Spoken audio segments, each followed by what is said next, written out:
Halo semua, kembali lagi bersama saya. Kali ini saya akan membahas topik mengenai piranti interaktif. Apa kalian tahu apa itu piranti interaktif? Piranti interaktif merupakan teknologi yang memungkinkan interaksi antara pengguna dan sistem digital melalui antarmuka yang intuitif dan responsif. Piranti interaktif memang diperlukan untuk mendukung operasionalisasi teknik antarmuka grafis. Peranti-peranti tersebut sering dinamakan peranti masukan-keluaran, input-output. Peranti-peranti masukan-keluaran tersebut dapat dikelompokkan menjadi 3 kelompok besar: peranti masukan tekstual, peranti penuding dan pengambil, pointing and picking device, dan layar tampilan. Kini saya akan membacakan rumusan masalah yang akan kita bahas kali ini. Yang pertama ialah penjelasan peranti masukan tekstual dan bagian-bagiannya. Kedua, penjelasan peranti penuding dan ketiga, pengambil dan bagian-bagiannya. Keempat, penjelasan layar tampilan. Kelima, penjelasan pengolah tampilan. Enam, penjelasan tipe layar tampilan. Ketujuh, penjelasan pengaruh buruk peranti interaktif. Dan selanjutnya ini ialah tujuan pembahasan. Penjelasan peranti masukan tekstual dan bagian-bagiannya, penjelasan peranti penuding dan pengambil dan bagian-bagiannya, penjelasan layar tampilan, penjelasan pengolah tampilan, penjelasan tipe layar tampilan, penjelasan pengaruh buruk peranti interaktif. Peranti penuding dan pengambil digunakan untuk menunjuk atau menempatkan kursor pada suatu posisi pada layar tampilan, dan untuk mengambil suatu item informasi untuk dipindah ke tempat lain.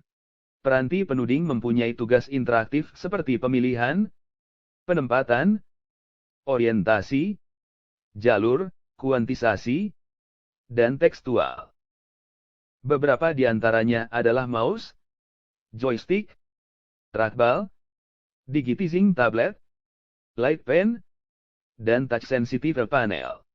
Layar tampilan, yang pertama ialah pengingat digital atau frame buffer, dan yang kedua adalah layar penampil.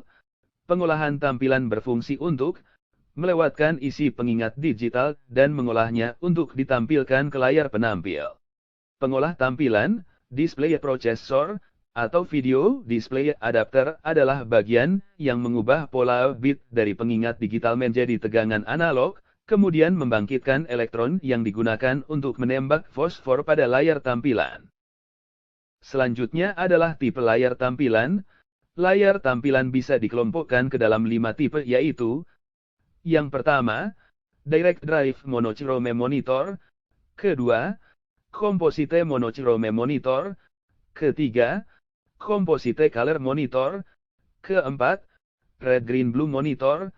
Dan yang terakhir ialah Variable Frequency Monitor. Jenis-jenis piranti interaktif. Yang pertama ialah aplikasi seluler. Aplikasi interaktif yang dirancang untuk digunakan di perangkat seluler, seperti smartphone dan tablet, dengan fitur-fitur dan desain yang mengoptimalkan pengalaman pengguna pada perangkat tersebut. Kedua, situs web interaktif. Website yang menawarkan interaksi yang menarik dan terlibat bagi pengguna, seperti navigasi dinamis, konten yang dapat diedit, dan fitur-fitur interaktif lainnya. Ketiga, kios informasi. Piranti interaktif yang dirancang untuk memberikan informasi kepada pengunjung di lokasi-lokasi publik, seperti bandara, pusat perbelanjaan, atau pameran, dengan tampilan yang menarik dan intuitif. Dan yang terakhir ialah papan sentuh, layar sentuh interaktif yang dapat digunakan untuk presentasi, kolaborasi, atau interaksi dengan konten digital, biasanya diterapkan di lingkungan kantor, kelas, atau ruang pertemuan. Selanjutnya ialah studi kasus piranti interaktif yang sukses. Salah satu studi kasus piranti interaktif yang sukses adalah pengembangan aplikasi pengenalan wajah oleh perusahaan teknologi ternama. Aplikasi ini menggunakan teknologi kecerdasan buatan dan sensor kamera untuk mengidentifikasi individu dengan cepat dan akurat. Kunci keberhasilan aplikasi ini adalah perancangan antarmuka yang intuitif dan responsif, serta integrasi yang baik dengan perangkat mobile. Pengguna dapat dengan mudah memindai wajah dan mendapatkan informasi yang relevan secara real-time. Berikut teknologi yang mendukung piranti interaktif. Yang pertama ialah virtual reality atau VR. Teknologi VR memungkinkan pengguna untuk berinteraksi dengan lingkungan digital yang realistis, memberikan pengalaman imersif dan interaktif yang tak terbayangkan sebelumnya. Kedua, layar sentuh. Layar sentuh memungkinkan interaksi langsung dengan konten digital, memudahkan navigasi dan manipulasi melalui sentuhan jari, sehingga menciptakan pengalaman pengguna yang lebih intuitif. Dan yang terakhir ialah kontrol gestur.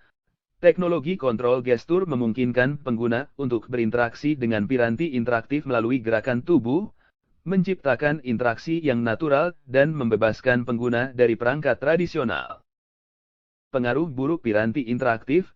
Di samping keunggulan yang dimiliki oleh berbagai piranti interaktif, seperti dijelaskan di atas, kita juga harus waspada akan adanya kelemahan, khususnya yang berkaitan dengan faktor manusia dan lingkungan kerja.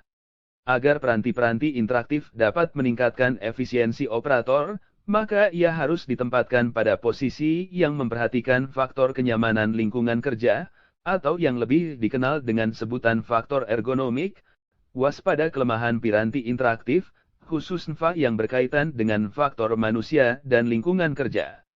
Piranti interaktif dapat meningkatkan efisiensi operator, maka ia harus ditempatkan pada posisi yang memperhatikan faktor kenyamanan lingkungan kerja, atau yang lebih dikenal dengan sebutan faktor ergonomik. Kesimpulan dari pembahasan tentang piranti interaktif, maka dapat disimpulkan bahwa dengan adanya berbagai piranti interaktif, maka hal ini akan membantu rutinitas bekerja bagi pengguna komputer menjadi lebih cepat dan lebih efisien dalam penggunaan waktu maupun kinerja manusia.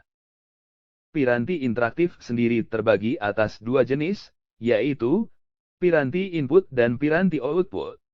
Di mana piranti input merupakan piranti yang dapat mengolah data pada komputer. Sedangkan piranti output merupakan piranti yang menampilkan data pada komputer ke dalam teks maupun grafik yang dapat dilihat oleh pengguna.